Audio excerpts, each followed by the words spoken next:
Good morning, Eagles, and welcome to Season 14, Episode 53 of Eagle News. Today is Friday, December 4th, 2020. Happy National Wear Brown Shoes Day. My name is Addie. And my name is Isabel.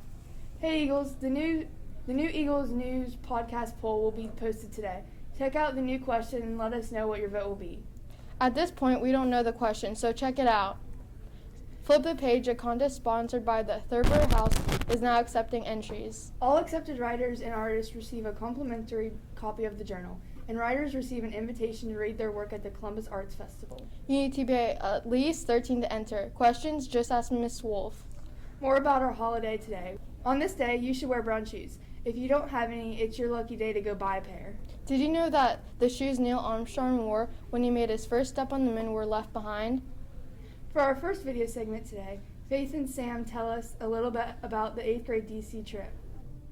Hey Eagles! Today we are going to be giving you a little insight on the 8th grade DC trip. Roll it! I was really looking forward to going to the Holocaust Museum. Going and hanging out with people. What does a day in DC look like? Okay, so day in DC looks like this. And I'm not talking the day we leave or the day we arrive, but one of the 3 days in the middle.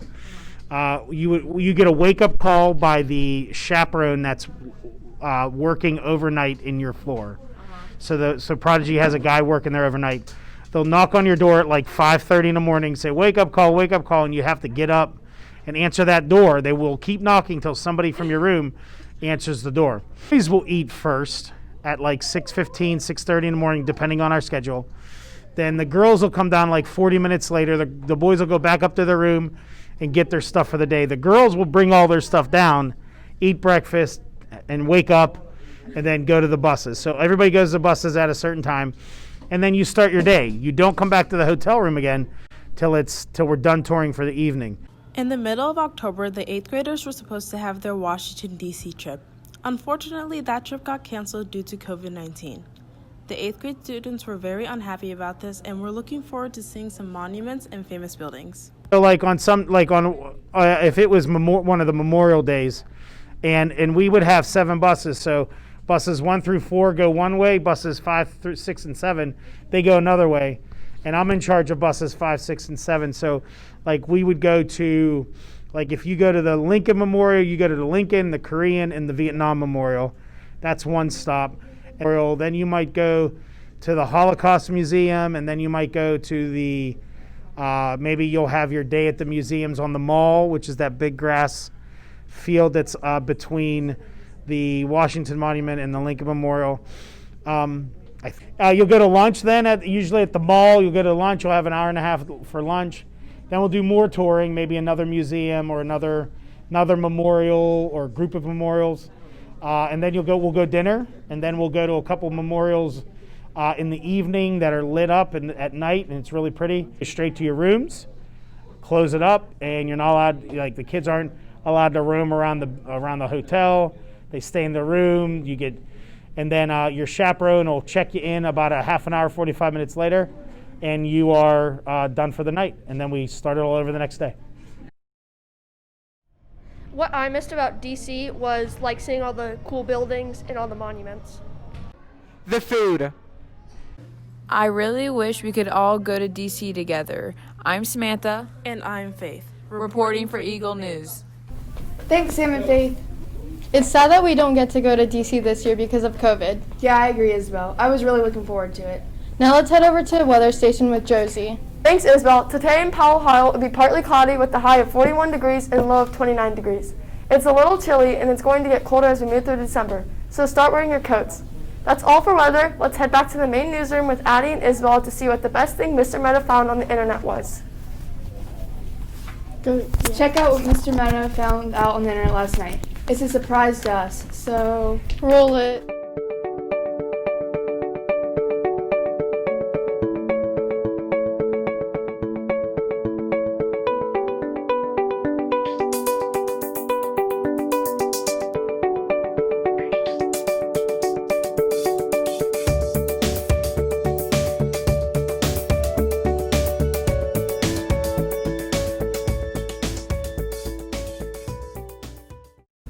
Now that is a great video, Mr. Meta. Thank you for finding these gems online. there are a lot of good videos out there. Now to Mr. Meadow's favorite part of the day, the lunch joke. Hey Addie, why don't Americans eat snails? I don't know, Isabel, why? Because they like fast food. All this talk about food is making me hungry. I wonder what we're having today for lunch. I know Miss Carr will tell us. Let's go check it out in the lunchroom.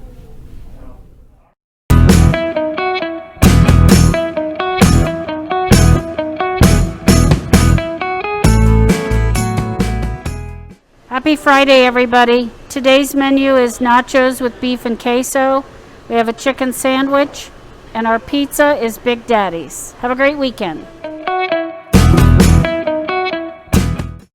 Lunch report, Mrs. Carr. The food sounds amazing. I sure am excited for lunch. Students, please remember to follow the markers on the ground when in the lunch line so we can all stay socially distanced and safe.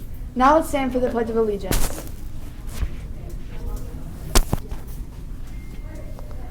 I Pledge allegiance to the flag of the United States of America and to the republic for which it stands, one nation, under God, indivisible, with liberty and justice for all. It's now time for trivia. Let's go to the trivia studio so Riley can tell us what the question is. Thanks, Addie, and welcome to Friday Night Trivia. Let's take a look at yesterday's winners.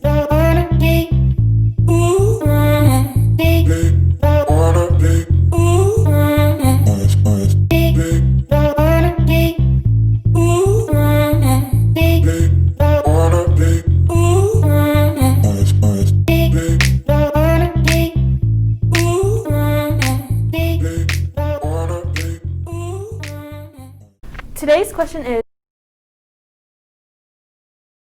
teachers, text Mr. Meadow your top 4 answers to earn your points. Let's head back to the newsroom for today's sports report. Good luck, teachers, with the trivia. In college basketball, the Ohio State Buckeyes beat Morehead State 77-44. And in the NFL, Pittsburgh played the Baltimore Wednesday night and beat them 19-14. Wow, what a close game. On Sunday, Cleveland will be playing against Tennessee. And the Cincinnati Bengals will be playing against Miami. And finally, Ohio State will be playing Michigan State tomorrow. For our live segment today, we are headed to Mr. Holt's classroom. Let's see what's going on with him. Thanks, Addie. I'm Cammie, and I'm here with Mr. Holt and his math lab advisory. How are you today, Mr. Holt? Just wonderful. How are you? I'm great. Thank you for asking. Can you tell us a little bit about math lab? Yeah, sure. So math lab is just a time during advisory every day that I offer for kids to come in and we work on math. We just focus on the things that are happening in the classroom, and then we play games towards the end of the class if we have time. You'll see in the background, if you can, there's a game going on right now. They're playing a snowball fight. They answer a math question, and then they get to throw a snowball at the cups and try to knock them down and get points. That sounds like fun. Yeah, it's not too bad. Okay, I've heard that you are pretty busy this year. What are some of the things you've been up to? Wow, yeah, good question. I've been up to a lot.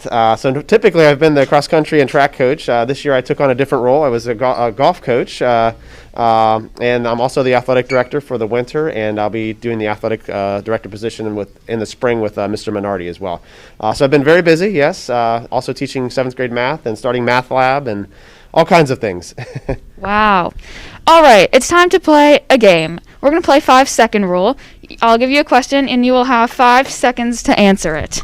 All right. Okay. I'm nervous. Your first question is name 3 Sesame Street characters. Go. Big Bird, Elmo, and Oscar the Grouch. Great job. Oh, thank you. Thank you. And we'll give you one more question. Okay. Name 3 things that you can cover in chocolate. All right. Fruit, coffee beans, and ice cream.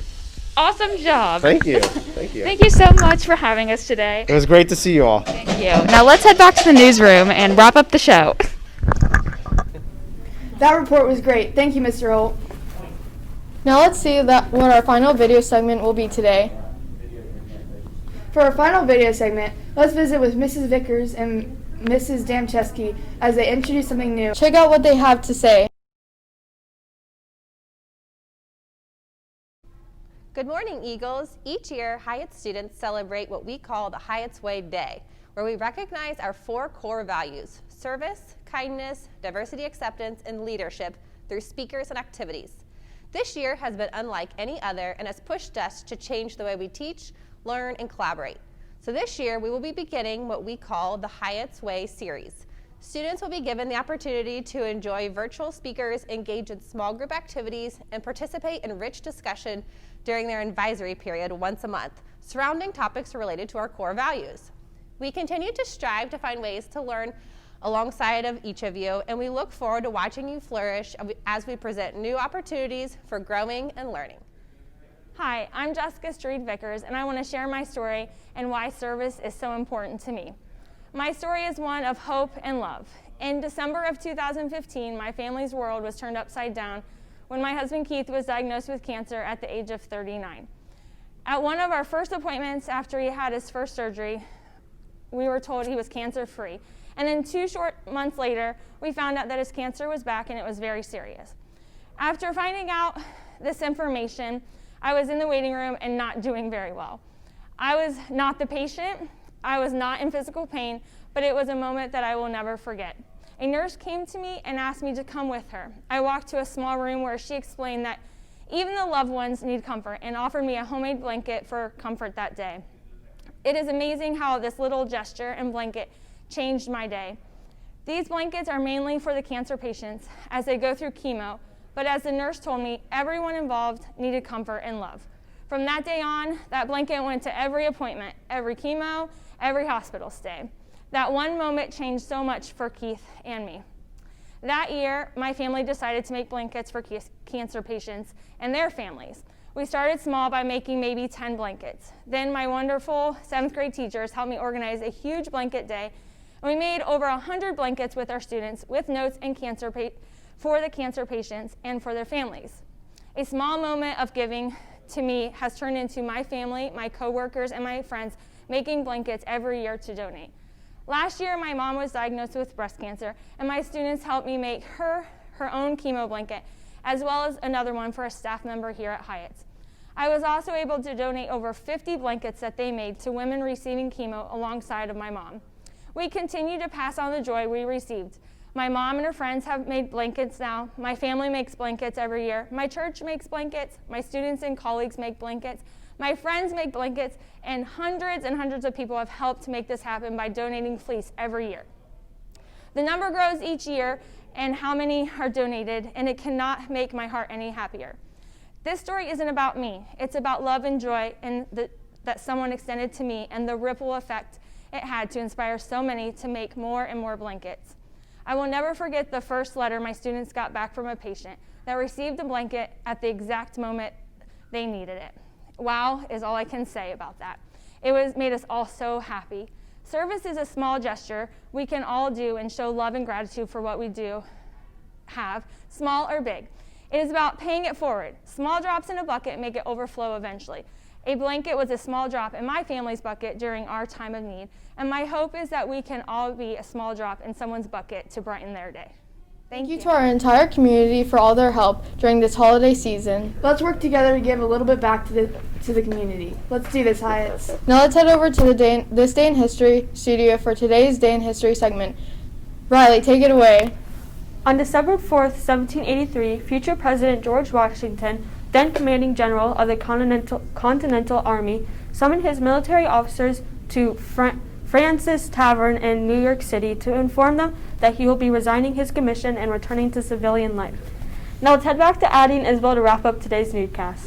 That's all we have for today. This episode of Eagle News.